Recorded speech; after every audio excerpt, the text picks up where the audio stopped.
Mikey is joining us from BC, so it's 3 hours earlier BC time, but for us in Ontario, it's 3:30 our time. And so a little bit more about Mikey in a moment. But as you know, we have these webinars that we do often. In December, we actually have our executive director, Bev Foster from Room 217. She's going to be talking to us about her new album that she released this year, The Hope Seeds. And just a reminder that you can do these in the moment during the live time. So our webinars, if you attend them when they're actually happening, but not when they're recorded, that you can get CEU hours for those. And that's done by emailing talbis at room217.ca or info@room217.ca. And so we just had our Music Care conference in Ottawa last year. And actually, Mikey has connections to BC Brain Wellness, which was one of our program partners or our partners in the conference in BC last year. But we just completed in Ottawa, and every fall or every time we have our conference, we like to announce where the next one is.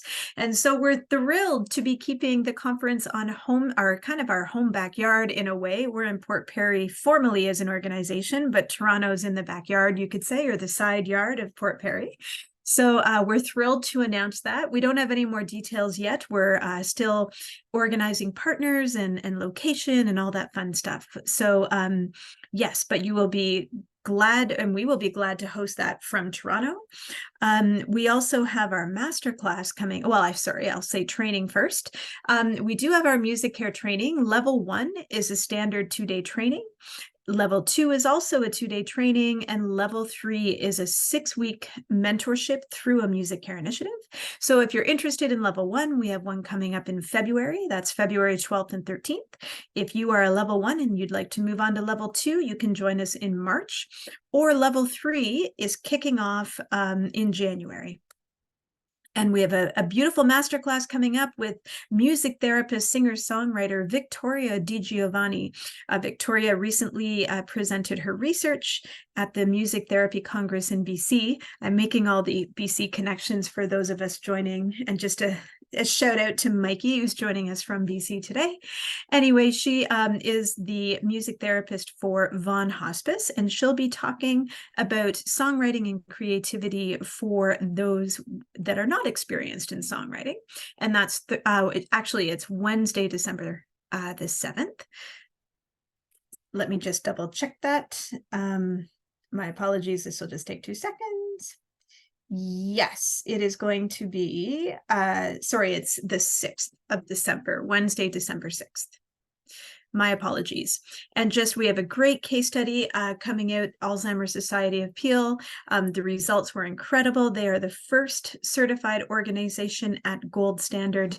So we have a case study for anybody interested in the results. We will gladly email those to you. But and we have our Music Care in schools. We just launched Music Care Certified for Schools in Simcoe Catholic and Simcoe Public Board. It's pretty exciting for us as an organization, and so that's exciting news. So a little bit about Mikey. Mikey is a PhD neuroscience student at UBC, pursuing research in clinical music neuroscience, graduating with a Bachelor's of Science in Cognitive Systems at UBC in 2020. Mikey's research orientation lends itself well to multidisciplinary research as he continuously strives to bridge the gap between the arts and health and medicine. Mikey is passionate about validating the crucial role that music plays in everyday life and clinical settings, and has received many opportunities to share this passion. He's been a TEDx speaker. He's been an invited panelist at UBC's Neuroscience Colloquia series and the Vancouver Symphony Orchestra's Roundtable series. He's presented for us here at Room 217 Conference and International Conference for Music Perception and Cognition, and a director of UBC Brain and Music Group. Outside of his academics, Mikey is an independent artist and has accumulated over 3 million streams in 165 countries. His passion for creating music and deep interest in neuroscience intertwine, driving him to understand more fully the incredible holistic power of music. I've had the opportunity to see Mikey live performing in BC, and it was spectacular. So today, targeting apathy with a music-based intervention in Parkinson's disease. Parkinson's disease is known as a motor disorder for the more overt clinical motor symptoms that accompany diagnosis. And I'll let him share the rest about this webinar today. And so on that note, I'll stop sharing. Welcome those of us that are joining and offer Mikey to take it over from here. All right, thank you so much, Dawn, for having me, and for Room 217 for having me. I was very lucky to be able to speak at the last Music Care Conference, as you mentioned, in BC last year. And I hope that we kind of continue to have this partnership relationship between the two coasts and being able to promote music care and music in clinical contexts in the future. And thank you for that wonderful and very generous introduction as well. Very happy to be here. Again, my name is Mikey Jose. I am a PhD candidate, very recently a candidate, transitioning from a student to a candidate a couple of months ago, and conducting my ongoing research. I'm a student at the University of British Columbia, also known as UBC, under the supervision of Dr. Silky Apple-Cresswell. And today I'm very excited to talk about my research and the research realm that I am investigating, and the specific project being targeting apathy with a music-based intervention in Parkinson's disease. So before I get into any of the nitty-gritty, the science, I really want to start with a couple of guiding questions for all of us here to think about. We have a pretty nice and intimate group here, so hopefully we'll be able to have a chance to really think about these questions and have a discussion at some point later today. So I want you to think about what music moves you and what kind of music motivates you. You might think that you have some music that kind of provide you some kind of pleasure, some kind of joy when you listen to it. And some music really gets you up out of bed or on a run. Sometimes it makes you want to dance. So we can kind of think about music serving different purposes for different things. Sometimes we use music to make us feel really happy. Sometimes we use music to calm us down after a really stimulating day. But I want you to think about the qualities or the types of music that actually moves you and motivates you, that energizes you in some way. So this might be, to some people, this might be Beyonce. To some other people, this might be Beethoven. And these specific qualities of this music is what we're really interested in looking into through this research. So I want you to kind of keep thinking about that as we talk and discuss this topic today, because we in this lab and in this research project are trying to really focus on the applications of this rewarding and motivating music on reducing clinical symptoms like apathy. And we'll talk about that in a more defined way in a bit. But to also guide this conversation, I want to also bring this literally quite literally bring this home and talk about my own family, specifically my grandma. And this is my Lola Tess. She is my grandma on my mom's side, and she is a lovely, lovely human. She's about to turn 90 next month. And so she's always kind of been a very happy, positive person, had a lot of music growing up and dancing to music. But with the death of my grandpa and her husband a couple of years ago in the middle of the pandemic, her mood kind of shifted. So she was quite happy and quite energetic. But at some point, she started to have reflected mood that was more subdued, and that she had less motivation to do the things that she used to love. Some of the things that she used to love were cooking and dancing, spending time with family. But because of this event that had occurred in her life and in our lives, that kind of changed and switched. So when we visited her a year ago or 2 years ago, I thought, let's put my money where my mouth is, because I do research music and its effects on mood and its effect on trying to motivate people. that I would try to create this custom playlist, and I had my aunt help me with this as well, to create a custom playlist of all this music that my grandma loved to dance to and would enjoy, modern music as well as music that she used to listen to when she was growing up. And so this video doesn't have sound, but hopefully it illustrates to you that even 5 minutes ago, she had her mood subdued. She was sitting on the couch quite still. And when playing music, she all of a sudden had this urge to dance. So my mom is here dancing with her and making sure she isn't falling over. But as we can see from transitioning from even 5 minutes ago to what her mood was, that music was able to shift her mood from one state to another. Now, this was not, this didn't correlate with any type of medication she was taking at the time. She was kind of stable on the same types of medication. So it really shows this power, and why we're all really here is this tangible power that music has in mediating mood and trying to shift someone's current state into an ideal state. And in this state, to kind of energize her and make her feel that she is able to act out the things that she loves to do, one of them being dancing. So we're going to try to use this case study, an example of how music and motivating music can change and shift our feelings and our mood from one state to another, to talk and frame our conversations today.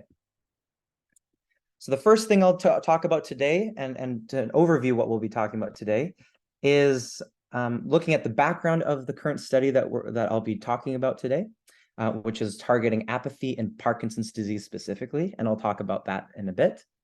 And then I'll go into the study's aims itself, what we're hoping to examine, hoping to achieve, and then look into the study design and how we're actually going to carry out these interventions. Now, this is a study that's ongoing, so we'll be describing the types of activities that are ongoing today.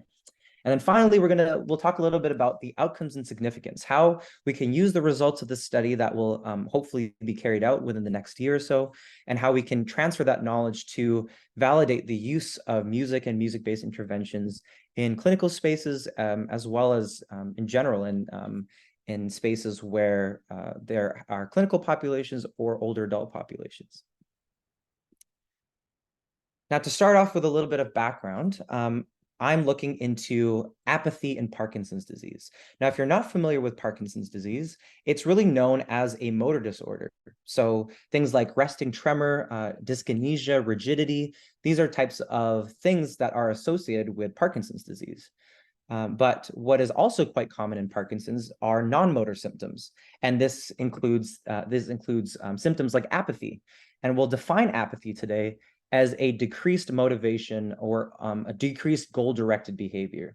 So things like getting out of bed or going for a walk or doing the things that you used to love, that's a lot more difficult when you have apathy. Now, apathy in Parkinson's, or apathy in PD, we'll shorten Parkinson's disease to PD for this conversation. Apathy in PD is a distinct symptom and diagnosis separate from depression or anhedonia. Anhedonia is this reduced pleasure from certain activities. And so apathy is also seen to be independently associated with decreased daily functioning, decreased quality of life, and an increase in treatment resistance, so a decrease in treatment response.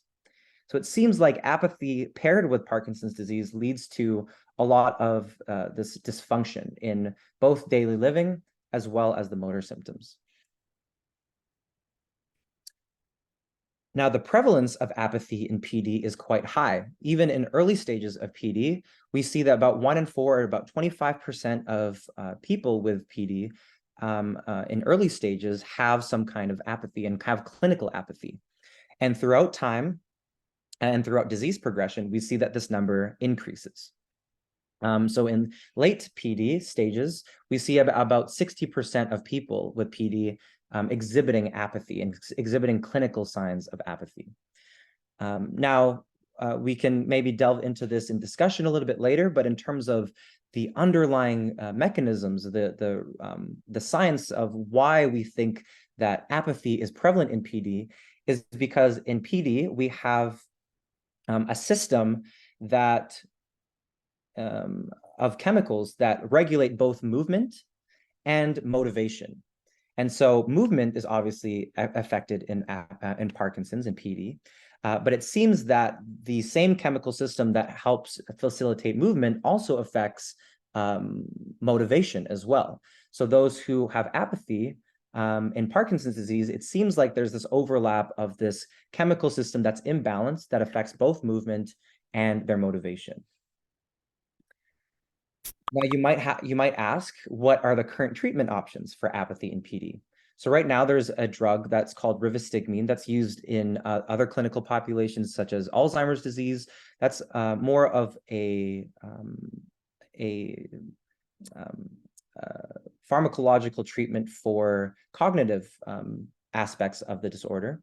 And it's presented as the most likely option, but there larger randomized controlled trials or other deeper research that are able to validate the use of certain drugs. That's still needed for this. So this is not something that is FDA approved. This isn't something that is available to the market to treat specifically apathy in PD. So as it stands today, there's no FDA approved targeted pharmacological treatments for apathy in any neurodegenerative disorder, which include Alzheimer's disease, dementia, and that also includes PD as well. So there really seems to be this need for some kind of supplementary treatment, something that might not be invasive, where we don't have to take any type of medication. This is something that might already exist in our day-to-day experience that might be able to target apathy in PD. Now, this might be a little bit of a biased take, but in terms of why we're all here today, we really understand and might have a good insight as to how beneficial and how clinically beneficial music can be.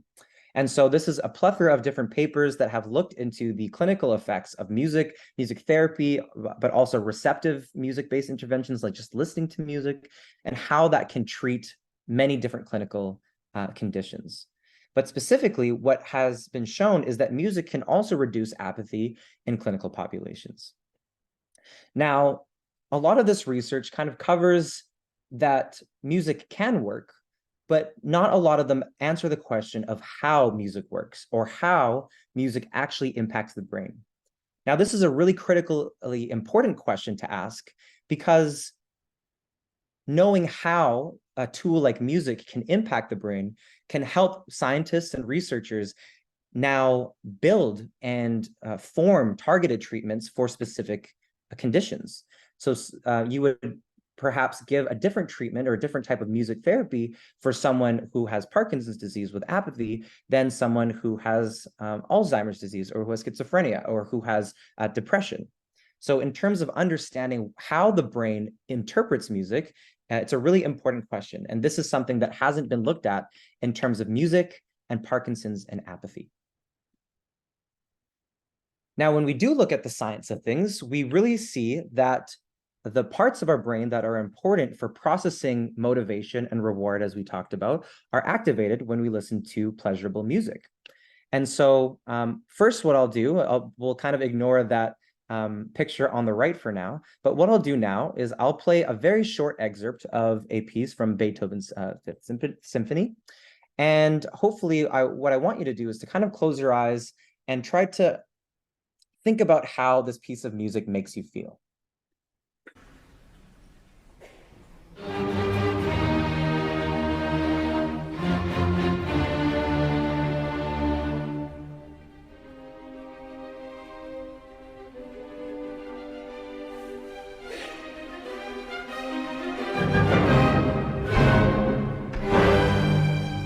Okay, so I'll let you kind of think about that for a little bit and think about how that piece of music made you feel. Did that feeling transition from one feeling to another? Did you feel that your feelings changed throughout that short excerpt?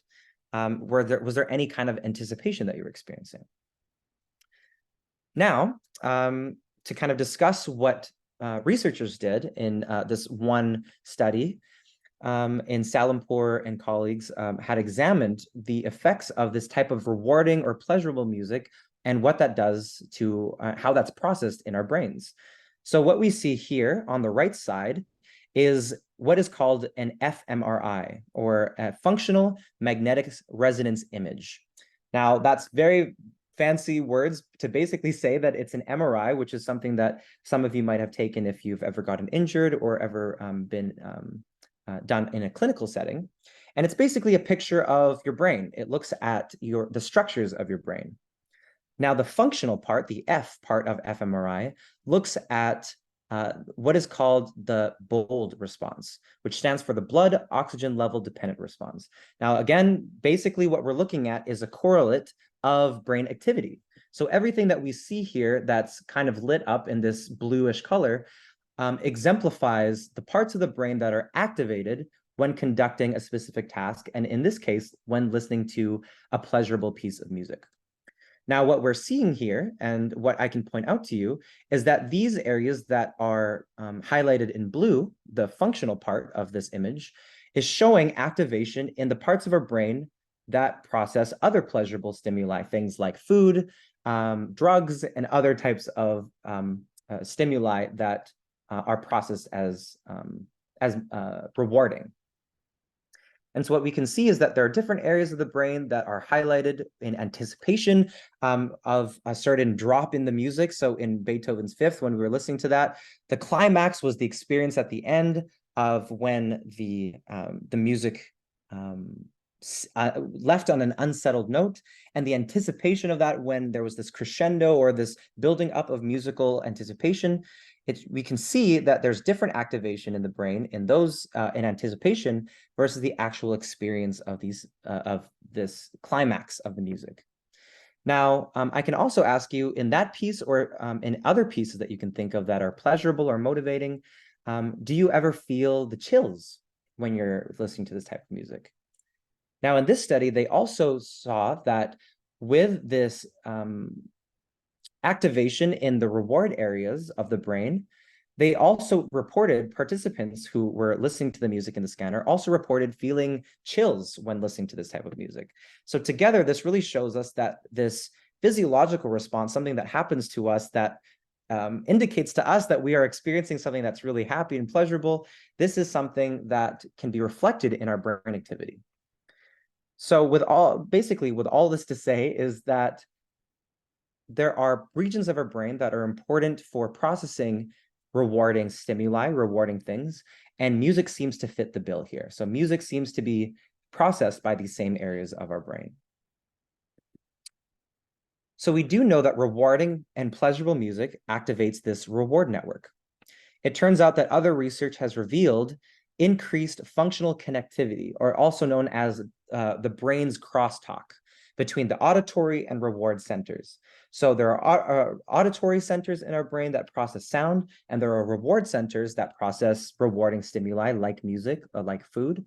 And it seems like when you're processing rewarding music, that there is more crosstalk between the auditory centers and the reward centers. So there's more activation between the two of those two areas that are mainly implicated when listening to type of rewarding music. Now, we've also talked about how music listening has been shown to alleviate apathy in other patients with dementia and other participants in other clinical populations. Now, again, we go back to this really the main gap of what we're trying to address here, which is trying to understand how music and how different types of audio may target apathy in PD. Now, this is something that is still in question, and this is something that we hope to address through this study.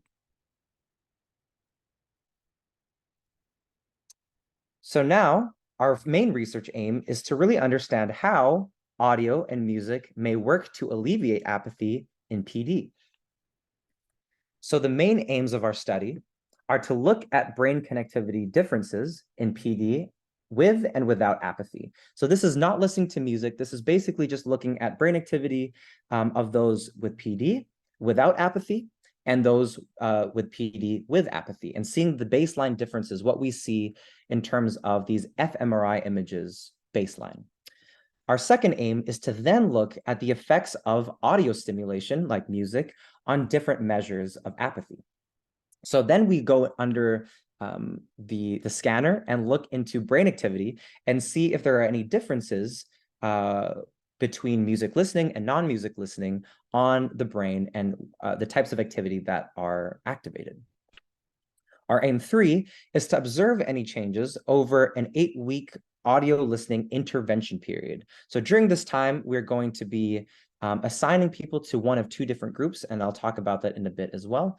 And we want to observe any changes to functional measures, so brain activity itself, as well as clinical measures, so looking at clinical measures of apathy, and behavioral measures, which is basically how much effort one is to give or to conduct in response to a certain musical excerpt.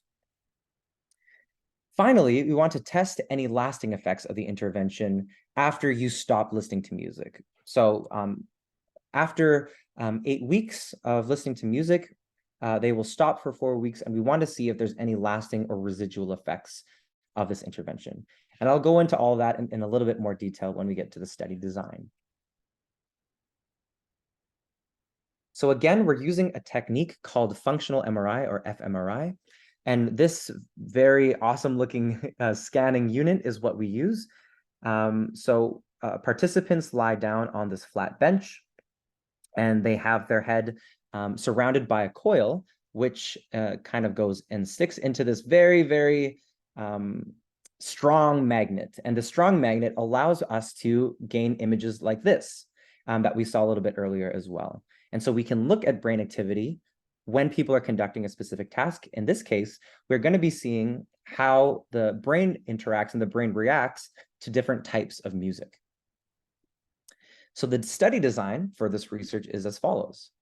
First, we will be conducting an in-person visit. We'll be conducting in-person visits on either end, I should say, of an 8-week intervention. So visits 1 and visits 2 will be on either end of this 8-week intervention. The intervention, we will be providing them with a Spotify account for them to listen to a types of music that they enjoy. So it's self-selected, all the types of music that we have worked with them to talk about how motivating these types of music is to them, and the types of music that will basically get them to dance, move around, and motivate certain activities throughout their day. And then on either end of this, we have our in-person visits. And in each of these in-person visits, we will be conducting clinical assessments. So we'll be assessing measures of apathy, as well as conduct the fMRI task. The fMRI task being looking at brain activity while they are listening to music. And so we are doing it before and after this 8-week intervention, because we really want to see how this 8-week intervention can change brain activity, as well as measures of apathy. So what we're hypothesizing, what we're hoping to see, is a reduced clinical scores of apathy, so an improvement in those apathy scores. And then we also expect to see more activation in the brain regions that are associated with reward and with processing sound, the auditory centers. So that's what we're hoping to see.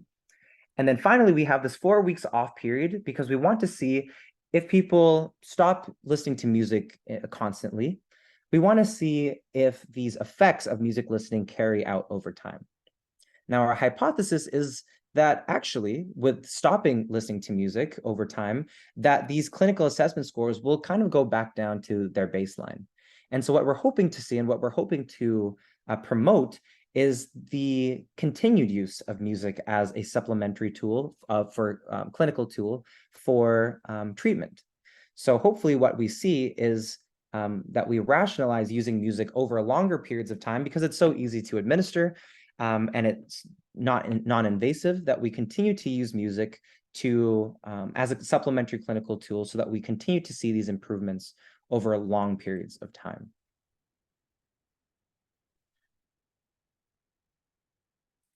Now, finally, the research outcomes and significance, we hope to be able to apply this research to many different applications. Firstly, the fundamental findings for this research will be quite significant for the neurological community, for neuroscience in general. By understanding the mechanisms and understanding how apathy works in PD, we will be able to understand how different types of treatment can target apathy in PD, and with music and beyond. We're also seeing clinical benefits for this research. As we've been talking about in this theme coming up of validating this use of audio and music, we're hoping that the results of the study will be able to continue to push the use of music in widespread clinical contexts, which whether it be in care homes or in independent seniors residence homes or in hospital settings. We hope that something as easily administratable as music will be widespread throughout our society. And then finally, we're hoping to translate this research to apply to not just people with PD, but with other neurological disorders as well. We do know that music tends to help those with Alzheimer's disease, with dementia, and it seems like apathy is a common neurological symptom that exists in other disorders as well. So what we're hoping to see, and what we're hoping to use this fundamental research for, is to be able to apply our findings from this study and apply them to other populations as well for future research. Now, the study, as I mentioned, is ongoing, and so hopefully, if I have an opportunity to share this information next year at a Music Care or a Room 217 conference or another conference, that we actually have data to be able to reflect the findings from these hypotheses and the study design that we're talking about today.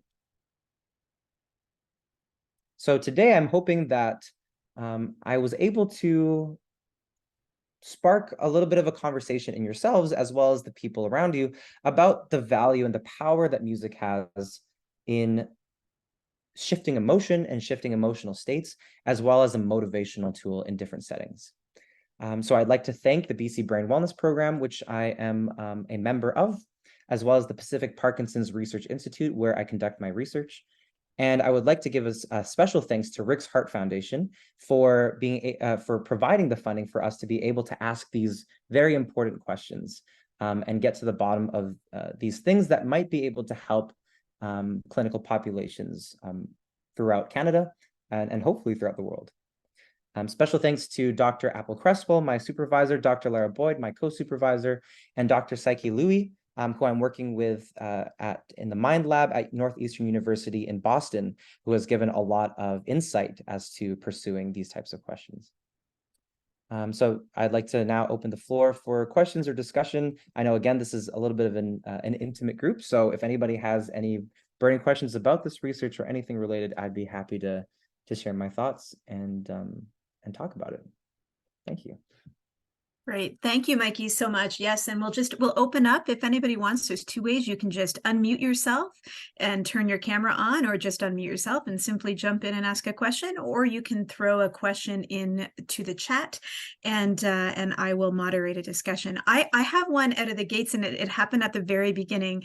And I know in the world of academia, Mikey, which you're in right now, you had said, I'm no longer a student, I'm now actually a PhD candidate. So for those of us that may not be aware, and for the people that may watch this afterwards that don't know the difference, can you explain that for us? Absolutely, for sure. So the PhD degree is, depending on where you're studying, of between 4 and 8 years of study. So halfway through that degree, you have something called comprehensive exams, and that basically states that you are in a place to present your research, present the proposal of your research, what you want to conduct. And they ask you a bunch of questions about how you're going to conduct it, the details, the nitty-gritty details of how this is going to work. And once you pass that, you transition from a student to a candidate. So basically, all that's saying is that I'm ready to conduct the research, which is now ongoing. And all this information that has been stored in my head at one point is now being applied in the actual research itself. Great, and thank you. Thanks for that. Any questions before I jump in with a few? I also want to ask, do you want me to stop sharing my screen or do you want me to keep these slides up just in case people have questions about it? I think you can stop sharing your screen, and then if you want to, you can always reshare your screen if you want to go back to a certain slide. That would be great. And again, these were sort of things going through chronologically just to ask for some verification. So what would you say the difference between apathy and clinical apathy was? I think you explained it, but I might have missed it. Sure. So clinical apathy, which is what we're really interested in looking in this study, is something that's diagnosed through clinical measures. So we have our paper and pen tests that go through different facets of what apathy can look like. So that is emotional stunting. So not finding the same amount of joy in certain activities. That also includes things like difficulty conducting daily activities, so getting out of bed, going for a walk. These types of things become clinical and clinically relevant when it starts to interrupt your daily functioning. Those who have kind of moments of apathy, we might all kind of feel like not doing something today or not wanting to go to work or doing things like that. But when it becomes clinically relevant is when it actually inhibits you from doing things that are important for your day-to-day life. Awesome. Thank you for that. I think I might have missed that in the beginning. And then I'm just to myself, you played Beethoven's Fifth, which is a very famous piece. And why did you select that one? That's a good question. So a lot of these studies actually use classical music as their basis for these types of excerpts. The reason I chose that is, and maybe this is something that's more relevant to me, but this is something that has been shown in different studies, that these kind of patterns of psychoacoustic properties or properties of the music that are kind of ramping up in energy, and then finally this big payoff. I feel like that was a good example of the Beethoven's Fifth, and especially that excerpt really illustrates that kind of ramping up of this musical energy and this anticipation that's growing, and then finally that payoff, whatever that looks like. So for those types of studies where they're looking at anticipation versus the actual experience of the music and what that looks like in the brain, it's important to kind of look at both of those parts, the anticipation and then the actual experience. And again, any questions, or shall I just keep rolling? I have a few more. Happy to answer all of them. Great. It's question time with Dawn and Mikey. So we know about, I'm just talking as it relates to our level 1, Mikey. So, I'm just, throwing in some other themes, but we sometimes talk about the use of music therapy as a clinical practice. And you talked about using music in a clinical space. And so I'm just wondering if you can kind of unpack the work that you do and how you would maybe define it. That's a great question. So there are two main types of music-based interventions that exist. There are receptive music-based interventions, which is kind of music listening, passive music listening, and there's active music-based interventions, which involve music therapy or singing in a choir or like drum circles, things when you're producing music.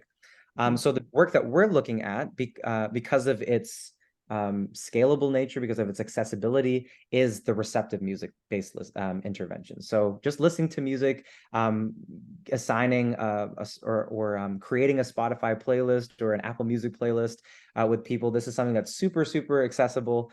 That's kind of what we're looking at in this study in particular. Fantastic. And what would, if you could, I love that you're doing this work. It's an amazing connection. I mean, as I said earlier, I've had the opportunity to see you as a musician, and then you talked about the impact of your family. If you were to have just a hopeful goal, I know that research, you haven't even gotten to the point of collecting the data yet, and I think that's to come, as you said. But what's your hope to use this research? Like, what's the bigger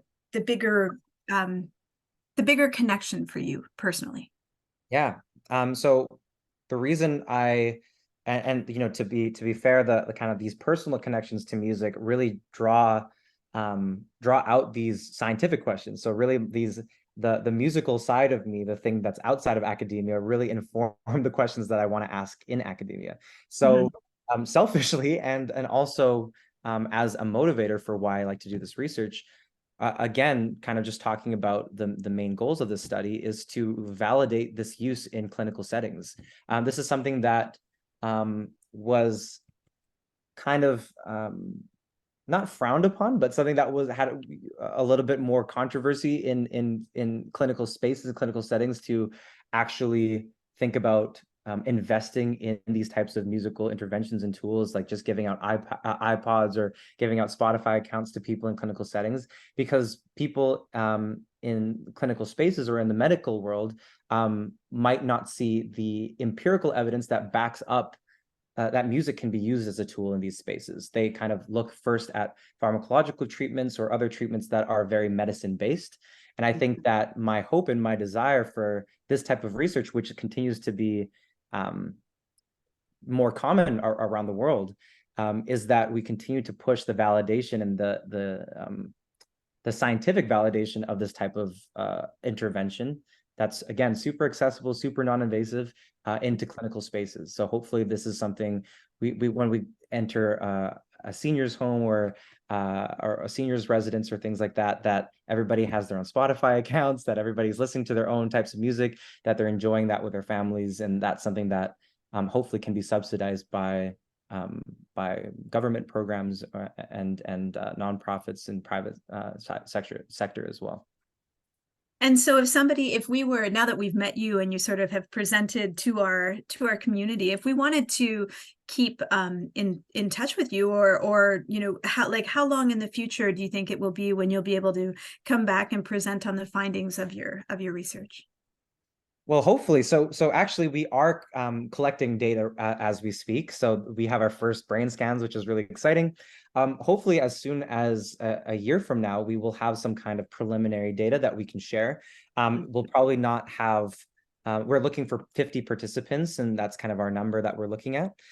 So we probably won't have all that data processed by then, but we will likely have a good number to start disseminating some kind of preliminary results. And so hopefully as early as next year, we'll be able to start talking about that.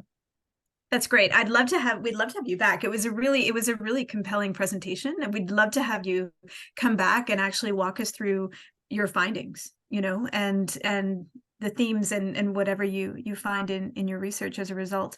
And I guess have you, just out of curiosity, in your life and experience as a researcher to this point, has there been a pivotal moment at all where you've had this moment where it's just an aha moment, or a moment, like a real moment of, oh my goodness, at all in your journey yet? Yeah, I guess there have been, for sure. I think when you're kind of doing day-to-day research, you think a lot about logistics. You think a lot about the scientific background, your literature review, all the things that kind of build up the case so that you can conduct the research. But the first day that we actually had a participant come in and start talking to them about the types of music that they love, that in itself was such a powerful thing, to actually see something that was very theoretical at first actually be translated into the beginnings of what this research could be. So what was really awesome to see as well is kind of having an idea of the types of music that people would like to listen to in the scanner as well as on their own, and then having those expectations completely subverted. So this kind of gets at the point of like individual, the power of individuals and self-selection of music. Some people really loved Taylor Swift, and other people really, someone mentioned being really into rave music, and I believe that they were like 65 or 70 or something like that years old, and talking about how that actually pumps them up and gets them going. So being able to even discuss these types of things, the types of music that motivates them, has already been kind of eye-opening and really interesting. So I'm hoping to now look at the types of music that they listen to and see how that translates into their brain activity. So that will be the kind of, hopefully the next aha moment, is seeing that connection there. Yeah, I'm really excited to see the results of that and hear what you're finding as well. Well, thank you. I'll throw it out if anybody has any questions. This was really interesting. And again, we're very at Room 217, we're really thankful for the ongoing work that we've seen with BC Brain Wellness and just with the partnerships that we've had over the last year with BC Brain Wellness and yourself and others. So thank you for joining us today. Thank you for sharing your work, and we'll be staying in touch to see your findings for sure. Sounds great. Thank you so much for having me. Thank you. And just as a reminder, if anybody needs the certificate for CEU hours, just to email info@room217.ca or talbis@room217.ca. And thank you. We hope to join you in a year, Mikey. Thanks so much. Thank you so much.